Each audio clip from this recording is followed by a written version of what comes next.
Right, I thought today we'd do something a bit different. I'm going to do a review of a recent Nintendo Switch eShop title.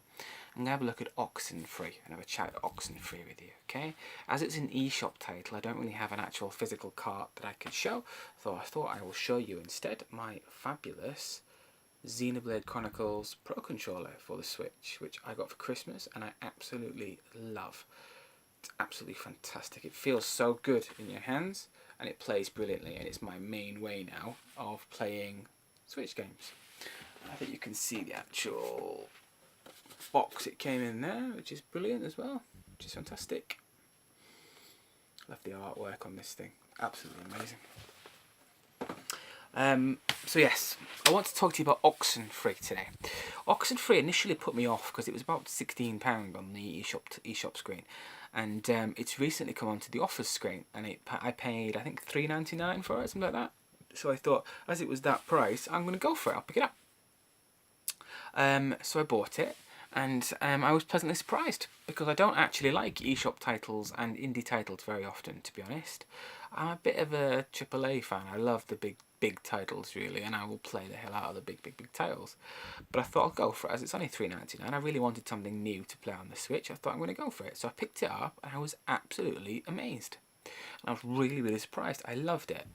And the game that is very similar to in my mind was a recent Square Enix title on the PS4 called Life is Strange.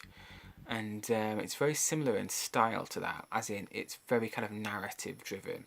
The gameplay kind of comes second to the story and the story arc and the movement of the characters really.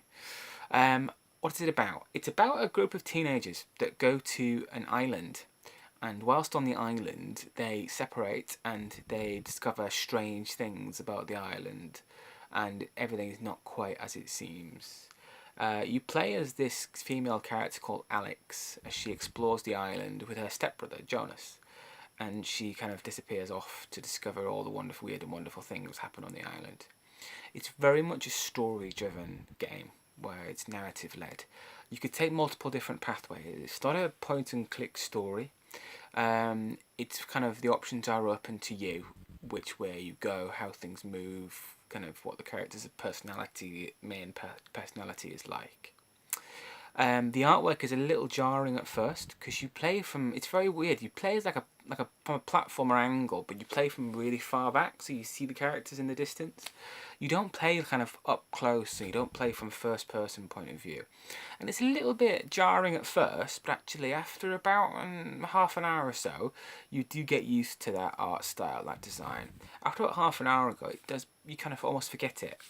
The other thing I want to talk about is the music in it. The music is fantastic. It's this really cool kind of edgy kind of music that plays behind the characters, which is absolutely brilliant and really kind of puts you in the right frame of mind and the right mood for the game. The story. I don't want to reveal too much about the story because the great thing about Oxenfree is that I didn't actually know an awful lot about it before I played it. I didn't know anything about it whatsoever before I played it. I literally picked it up because it was £3.99.